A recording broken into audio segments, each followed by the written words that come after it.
To iDream media. So జనరల్‌గా మూత్రంలో మంట, ఇన్ఫెక్షన్ చాలా మందిని ఇబ్బంది పెడుతూ ఉంటుంది. అయితే యూరిన్ ఇన్ఫెక్షన్, యూరిన్‌లో మంట వస్తుంటే ఎటువంటి హోమ్ రెమెడీస్ ఉన్నాయి తగ్గించడానికి? వెజిటబుల్ జ్యూసెస్ ఎలాంటివి తీసుకోవాల్సి ఉంటుంది? సో దీని గురించిన పూర్తి వివరాలు తెలుసుకుందాం. మనతో పాటు ఉన్నారు ప్రముఖ vegetable therapist and sun spiritual society founder Vikramaditya Guruji గారు. గురూజీ నమస్తే అండి. సూర్యోస్మి తల్లి. గురువుగారు, జనరల్‌గానే విమెన్‌లో ఎక్కువగా మూత్రంలో మంట, యూరిన్ ఇన్ఫెక్షన్ చూస్తూ ఉంటాము. అయితే ఎందుకు ఈ ప్రాబ్లమ్ అనేది వాళ్ళలో ఎక్కువగా వస్తది? విమెన్ అని కాదమ్మా, ఇది చాలా మందిలో మగవాళ్ళలో కూడా ఉంటుంది. నేను చిన్నప్పుడు అంటే గుర్తొచ్చింది, బాగా సఫర్ అయ్యేవాడిని.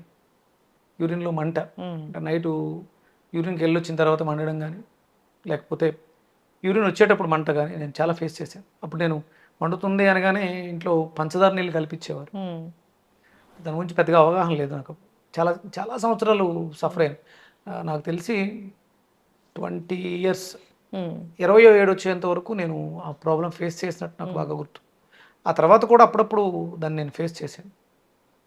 ఇక్కడ సన్ స్పిరిచువల్ సొసైటీతో పాటు Leo diet, living energetic organ diet, extraordinary diet, Vedic diet, ancient Vedic మనకి చెప్పినటువంటి అత్యద్భుతమైనటువంటి డైట్. ఇంట్లో మనకి ఈ సమస్యకి ప్రధానంగా మన శరీరంలో వ్యర్థాలు, స్వాదిష్టాన చక్రం అంటే కేవలం ఒక సెక్సువల్ ఆర్గాన్ మీద ఒక్కటే కాకుండా మన వే ఆఫ్ లైఫ్ స్టైల్ ఇవన్నీ కూడా ఆధారపడి ఉన్నాయి. మనం ప్రతిదానికి ఒక్కటే ఆధారంగా చేసుకుని అది తినండి ఇది తినండి కాదు. మీ మనస్సు బాగుందా లేదా అంటే ప్రతిదీ కూడా అంటే వేదం చెప్పింది అని అంటాం, నైరాశ్యంతో కూడా మాట్లాడుతూ ఉంటాం. ప్రారబ్ధ కర్మ వ్యాధి రూపేణ పీడిస్తుంది. ఇంతకు ముందు జన్మలో చేసినటువంటి పాపాలు ఈ జన్మలో ఈ రకమైనటువంటి రోగాలుగా మనల్ని బాధిస్తూ ఉంటాయి. మరి అంత చిన్న వయసులో నేను ఏం పాపాలు చేశాను అంటే అంత చిన్న వయసులో ఏం పాపం చేయలే. తల్లిదండ్రులు చేసినటువంటి పాపాలకి బిడ్డలు పలవుతుంటారు. అమ్మ మంచిగా మసాలాలు అవి బాగా వేసి వండిందమ్మా, తినకూడని పదార్థాలు వండింది, పిల్లలు తిన్నారు, సఫర్ అవుతారా? అవును, క్యాన్సర్లు వస్తున్నాయిగా. తల్లిదండ్రులు చేసిన పాపాలు పిల్లలు అనుభవించడం అంటే ఇదే. అంటే ఇంతకు ముందు జన్మలో ఈ దేహం కాదు చేసింది పొరపాటు, ఈ జన్మలో ఈ దేహంతో శిక్ష అనుభవించేది ఎలా కరెక్ట్ అవుతుంది? పుట్టినప్పుడు దగ్గర నుంచి పోయేంత వరకు ఏవైతే చేస్తామో ఇక్కడే అనుభవిస్తాం. ఇవి మనకు వచ్చేటువంటి, అందుకని మనం ఏం తింటున్నాము అనేది చూసుకోవాలి కంపల్సరీ. మన శరీర తత్వం ఏంటి, మన శరీరం అంటే నేను రకరకాలు చాలా చెప్పేస్తుంటాం, ఐదేనండి ఇదేనండి ఆడేట్ చేయండి. డైట్ ఇండివిజువల్గా మారిపోతుంటుంది ఎవరికైనా సరే, మెడిసిన్ అయినా సరే శరీరాన్ని బట్టి మారిపోతుంది. మన శరీరం వాతం, పిత్తం, కఫం దీని మీద ఆధారపడి ఉంటుంది. ఈ మూడే నక్షత్రాన్ని బట్టి మారిపోతాయి. అందరూ ఒకేలా ఉండవు. వాతం, పిత్తం, కఫాలు. ఇప్పుడు నాది అశ్విని నక్షత్రం, మేషరాశి, నా వాతం, పిత్తం, కఫం వేరేగా ఉంటాయి. అలాగే భరణి నక్షత్రానికి వేరేగా ఉంటాయి. అశ్వని, భరణి, కృత్తిక 3 నక్షత్రాలు కలిపి మేషరాశిలో ఉంటాయి. ఈ మూడు నక్షత్రాలకి 9 పాదాలు ఉంటాయి. ఆ పాదాల ప్రకారం నా శరీరంలో ఆ సమయాల ప్రకారం వాతం, పిత్తం, కఫం అనేది మారుతూ ఉంటుంది. అలా ఒకేలా స్టాగ్నెట్గా అశ్విని కాబట్టి ఇంత పర్సంటేజు కఫం ఉండాలి, ఇంత పిత్తం అలా ఉండవు. అలా కానప్పుడు ఔషధం ఒకే ఔషధం 100% అశ్విని వాళ్ళకి, భరణి వాళ్ళకి, కృత్తిక వాళ్ళకి, మేషరాశి అందరికీ ఒకటే సరిపోతుందా? సరిపోదు. అందుకనే నువ్వు యుక్తాయుక్త విచక్షణతో నువ్వు ఆహారాన్ని స్వీకరించాలి. పుట్టిన బిడ్డ ఎదిగేంత వరకు అంటే తనకి అన్నపానీయాదులు ఇవ్వటం మొదలుపెట్టేంత వరకు తల్లి బాధ్యత. తల్లి చూసుకుని కాలిక్యులేటెడ్గా తినాలి. ఇప్పుడు అలవాటు అంతా పోయింది. మీరు అడిగిన యూరిన్ మంటకి ప్రధానమైనటువంటి కారణం ఏంటి అంటే క్షార పదార్థాలు మన శరీరంలో సరిగా లేకపోవడం, ఆమ్ల పదార్థాలని అధికంగా స్వీకరించడం వల్ల మనకి ఈ సమస్య యూరిన్లో మంట. కొంతమందికి దీనివల్ల ప్రోస్ట్రేట్ ఎన్లార్జ్మెంట్ అవుతుంది. ఇంకా అది మరి ఈ నరకం. నేను అది చూసాను రీసెంట్గా వేరే వాళ్ళతో. చిన్న వయసులో లేకపోతే ఆడవాళ్ళలో రావడానికి యూట్రస్ అంటే మీరు బయటకు వెళ్ళినప్పుడు యూరిన్ ఎక్కువసేపు బంధించి ఉంచడం, యూరిన్లో మంట ఫ్రీక్వెంట్గా ఎక్కువ సార్లు వెళ్ళాల్సి. ఇప్పుడు నేను చూస్తున్నాను మా ఇంట్లో చిన్న ట్రీట్మెంట్లో ఉన్నాను, మా అత్తయ్య గారిని తీసుకొచ్చి ఆవిడ పాపం నేను రాస్తున్నాను రోజుకి ఎన్నిసార్లు ఆవిడ యూరిన్కి వెళ్తున్నారు, ఎంత సఫిషియెంట్, ఎంత ఫ్రీక్వెంట్గా ఉంది, క్లారిటీగా ఉంది. నిన్న ఒక ప్రయోగం చేసి పనసకాయ పెట్టాం. పనసకాయ పెట్టిన తర్వాత ఒక 1 అవర్కి ఆవిడని అబ్జర్వ్ చేయడం మొదలుపెట్టాను. ఆవిడకి ఫ్రీక్వెంట్ యూరినేషన్ తగ్గింది. పూర్తిగా పండినటువంటి పనస పండు నేను చదివాను దాని గురించి, ఒక చిన్న వీడియో కూడా తయారు చేశాను. పూర్తిగా ఎంత పండింది అంటే లోపల పనస గింజ ఉంటుంది కదా, అది మొలకెత్తింది.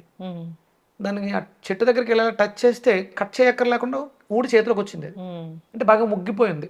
దాన్ని కట్ చేసేటప్పుడు పనసకాయని మీరు ఎప్పుడు నాకు కట్ చేసేటప్పుడు చూసారా, నైఫ్కి ఆయిల్ రాస్తారు, ఐడియా ఉందా? ఎందుకు? అది పాలు వస్తుంది, ఆ పాలు జిగురుగా ఉంటే కత్తికి అంటుకుంటుంది, చేతులకు అంటుకుని ఇబ్బంది అవుతుందని. అసలు కట్ చేసినప్పుడు ఒక్క చుక్క పాలు రాలేదు, కత్తికి ఎలాంటి జిగురు గమ్ము అంటుకోలేదు, నా చేతులకు కూడా అంటుకోలేదు. 100% గోల్డెన్ కలర్ పనస తొనల్ని బయటకు తీయగలిగాను. అది 3 పెట్టాను ఆవిడకి. న్యాచురల్ హై ఎక్స్ట్రాడినరీ తీపి రుచి. తీపి రుచి, స్వీట్ కాదు, అద్భుతమైనటువంటి ఆ వాసనే తీయగా ఉంటుంది. అంటే దాంట్లో తీపి ఎంత ఉందంటే ఆ రుచి సువాసనలను వెదజల్లే అంత తీయగా ఉంది. అది తిన్న తర్వాత నైట్ అంతా కూడా ఆవిడ చాలా హ్యాపీగా ఉంది. నాకు గ్రంథంలో రాసుంది, ప్రకృతి సహజ సిద్ధంగా లభించేటువంటి తీపి రుచి ఈ ఇబ్బందుల్ని. నేను చెప్పాను మీకు, చిన్నప్పుడు నేను యూరిన్లో మంట అంటే నాకు పంచదార నీళ్ళు కాదు. అక్కడ నాకు మంటను తగ్గించింది పంచదార కాదు, పంచదారలో ఉన్నటువంటి తీపి రుచి. ఈ పంచదార వాడడం వల్ల సైడ్ ఎఫెక్ట్ ఏంటంటే ఎసిడిక్ నేచర్, దానివల్ల వచ్చే ప్రాబ్లం వస్తుంది.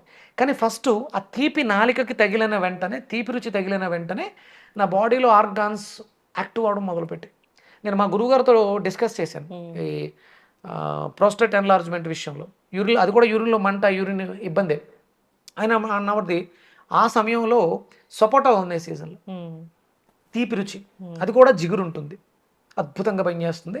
ఎక్స్ట్రాడినరీగా అంటే ఆ పేషెంట్ యొక్క కండిషన్ బట్టి ఇంచుమించు ఒక 10-15 సపోటాలు పెట్టేయన్నారు. షుగరు, బీపీ ఏం ఆలోచించుకోవద్దు, పెట్టాను. అలాగే నేను మా అత్తగారి విషయంలో పనసకాయలు పెట్టడం జరిగింది. బీపీ చెక్ చేసుకుంటూ ఎప్పటికప్పుడు రాస్తూ ఉంటాను.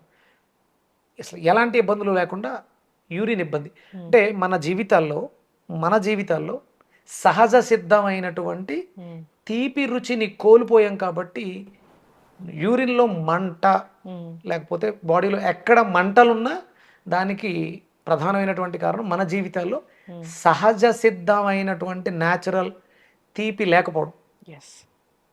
పంచదార, చెరుకు రసం బాగా ముదరనివి మీరు ఆడించుకొని జ్యూస్ తీసుకొచ్చి చిన్న అల్లం ముక్కేసి మిరియాల పొడి వేసి స్టీల్ ఊకిల్లో, స్టీల్ దాంట్లో చెక్కగా పాకం పట్టండి. పాకం చెక్క పడుతుందని కానీ చూసుకోండి. దాన్ని ఒక సీసా కాచి పక్కన పెట్టుకొని దాన్ని ఒక సీసాలో వేసుకోండి. న్యాచురల్ స్వీట్ చాలా అద్భుతంగా ఉంటుంది. గాజు సీసాలో వేసుకొని రోజు ఒక స్పూన్ తాగండి.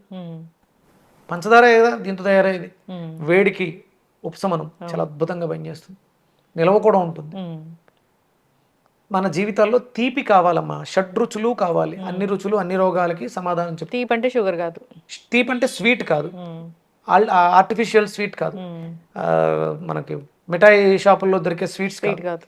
తీపి అంటే సహజ సిద్ధంగా వచ్చేటువంటి పనసకాయలో వచ్చేటువంటి తీపి, సపోటాల్లో వచ్చే తీపి, మామిడి పళ్ళలో వచ్చే తీపి. ఈ తీపి రుచులను పక్వానికి పర్ఫెక్ట్గా తొందరపడకుండా, అంటే నేను వెళ్ళిన తోటలో రైతు అలా వదిలేశారు అట్లని, అవి రాలినప్పుడు మాత్రమే సేకరిస్తున్నారు. ఆయన దగ్గర తెచ్చా స్టార్ ఫ్రూట్, అద్భుతంగా ఉంది. చాలా రకాలు సపోటా ఉంది, మంచి అద్భుతంగా రుచి. ఎందుకంటే ఆయన ఎరువులు, ఫెర్టిలైజర్స్ ఏం వాడట్లే, 15 ఏళ్ళుగా న్యాచురల్ ఫార్మింగ్లో ఉన్నాడు. అక్కడ తిన్న వెంటనే చాలా అద్భుతంగా అనిపించింది. అది మనలో ఉండేటువంటి ఈ మంట, చాలా కొంతమందికి యూరిన్లో మంట అయినా, అరికాళ్ళలో మంట అయినా, కళ్ళలో మంట అయినా, ఏదైనా మంటకు కారణం ఏంటంటే ఫైర్ ఎక్సెస్ అవుతుంది అంటే మన బాడీలో ఐరన్ తగ్గుతుంది, ఇనప ధాతువు తగ్గుతుంది. అంటే చెరుకు రసంలో ఉండేది ఇనుము, స్వీట్లో ఉండేది, తీపి రుచిలో ఉండేది ఐరన్ ఎక్కువగా ఉంటుంది. అందుకని మనం తీపికి దూరంగా ఉన్నాము, ఆర్టిఫిషియల్ తీపిని దగ్గరగా చేసుకుంటున్నాం, విపరీతమైనటువంటి మసాలాలు, ఎక్కువ ప్రోటీన్ ఫుడ్స్ ఎక్కువ తినేస్తున్నాం. వీటిని మీరు దృష్టిలో పెట్టుకోండి. సహజ సిద్ధంగా అరటిపండు తీయగా ఉండేలా మాగబెట్టండి. స్ప్రేలు చేసి ముగ్గించడం కాదు, న్యాచురల్గా మొగ్గటం మొదలుపెట్టిన తర్వాత గెలని కట్ చేసి పక్కన పెడితే పైనుంచి ముగ్గుతూ వస్తుందమ్మా. టైం పడుతుంది, వెంటనే మొత్తం ఒకేసారి మొగ్గు మీకు పైనుంచి అలా ముగ్గుతూ వస్తుంది. అవి తినాలి. రైతులకి నేను వేడుకుంటున్నాను, మనం అందరం కూడా ఎవరైతే డిమాండ్ చేస్తున్నామో అందరం కూడా రైతుల్ని చేతులు పెట్టి దండం పెట్టి వేడుకుంటే రైతుల్లో కూడా మార్పు వస్తుంది. ఎందుకంటే రైతు కూడా మనిషేగా, అవును. వాడు కూడా అదే తింటూ ఉంటాడు. అందుకని తీపి రుచిని జీవితంలోకి ఆహ్వానిస్తే న్యాచురల్ తీపిని, డయాబెటిక్ అనేటువంటి షుగర్ వ్యాధి కూడా మన జీవితం నుంచి బయటకు వెళ్ళిపోతుంది. ఎస్. యూరిన్లో మంట, కడుపులో మంట, కళ్ళల్లో మంట, అరికాళ్ళలో మంట, ఈ మంటలన్నీ కూడా మనకు తగ్గే అవకాశం ఏర్పడుతుంది. ఎస్. అయితే ఈ తీపి ఉన్న ఫ్రూట్స్ అంటే ఎనీ ఫ్రూట్ మగ్గింది అంటే అది తీపి తీయగా ఉంటుంది. విటమిన్ సి పుల్లగా ఉంటుంది, మ్మ్. ఎంత ఎక్కువ పుల్లగా ఉంటుందో అంత ఎక్కువ తీయగా ఉండే తీయగా అవకాశం ఉంటుంది. అయితే ఇప్పుడు వెజిటబుల్స్ అంటే ఏముంటాయి మూత్రంలో మంట తగ్గించడానికి? అందుకేనమ్మా తీయగా ఉంటుంది. మ్మ్. తీపి గుమ్మడికాయ అంటాం మనం, అవును. అద్భుతంగా పనిచేస్తుంది. మ్మ్. ప్రోస్టేట్ ఎన్లార్జ్మెంట్కి నేను మా నాన్నగారికి వాడా, 3rd గ్రేడ్ ప్రోస్టేట్ ఎన్లార్జ్మెంట్లో నేను ప్రధానంగా మంచి గుమ్మడికాయని తీసుకుని ఇంకా చాలా రకాలు చేసి నార్మల్ చేయగలిగాను. ప్రోస్ట్రేట్కి, యూరిన్లో మంటకి మంచి గుమ్మడికాయ అద్భుతంగా పనిచేస్తుంది. ఎస్, చక్కగా చెప్పారు గురూజీ. సో అందరూ కూడా న్యాచురల్ వేస్లో దీన్ని తగ్గించుకునే ప్రయత్నం చేయాలని అందరూ కోరుకుంటున్నాను. కూడా వాళ్ళ జీవితాల్లో సింహంలా బ్రతకాలి, సింహంలా బ్రతకాలి లియో డైట్తో. ఇది ఒక్కటే మనకు వచ్చేటువంటి రోగాలని, మనకు రాబోతున్నటువంటి రోగాలను ఎదుర్కోవడానికి అత్యద్భుతమైనటువంటి జీవన విధానాన్ని తెలియజెప్పింది. సింహంలా ఉంటుంది లియో డైట్. దీనికి మించింది ఇంతకు ముందు లేదు, ఇక భవిష్యత్తులో రాదు లియో డైట్. న్యాచురల్ వేస్ ఉన్నాయి మూత్రంలో మంట తగ్గించడానికి. అంటే ఎలాంటి ఆహారాలు తీసుకుంటున్నాము, ఎట్లా తగ్గించుకోవాలి. బాగా ఇంకా సివియర్ అయింది అంటే అప్పుడు డాక్టర్ని సంప్రదించాల్సిందే. కానీ చిన్న చిన్న హోమ్ రెమెడీస్ ద్వారా కూడా అప్పుడప్పుడు వస్తున్న దాన్ని మీకు తగ్గించుకోవచ్చు. ఇన్ఫెక్షన్ వల్ల మంట వచ్చినా కూడా మంచి గుమ్మడికాయతో తగ్గుతుందమ్మా. మంచి గుమ్మడికాయ మన శరీరంలో ఇమ్యూనిటీని బూస్ట్ చేస్తుంది అద్భుతంగా. ఎస్, తెలిసిపోతుంది అది ఎంత సివియర్ ఉంది, అప్పుడప్పుడే వస్తుందా అని. దాన్ని బట్టి వాళ్ళు వాడుకోవాలని కోరుకున్నాం. చాలా చక్కటి ఇన్ఫర్మేషన్ గురువు గారు. సూర్యోస్మితలే. And for more videos, Please subscribe to iDream. Please subscribe to iDream. Please subscribe iDream. And please subscribe to iDream. For more videos, subscribe to iDream. please like, share, and subscribe to the channel. Congratulations, iDream. Subscribe to iDream. Subscribe to iDream. So subscribe to iDream Media. iDream ki iDream team andarki huge congratulations. Please subscribe iDream Media. Please subscribe to iDream. Subscribe iDream. Please subscribe to iDream. iDream అంటే నా కళల channel subscribe చేసుకున్న నోరు తిరుగుతలేదు, మీరైతే గంట గుర్తు కొట్టండి. For more such videos, please subscribe to iDream. Subscribe to iDream. Please subscribe to iDream. Please subscribe iDream Media. Please do subscribe to iDream. Please subscribe to iDream Media. For best entertainment and information, please subscribe iDream. And don't forget to subscribe to iDream.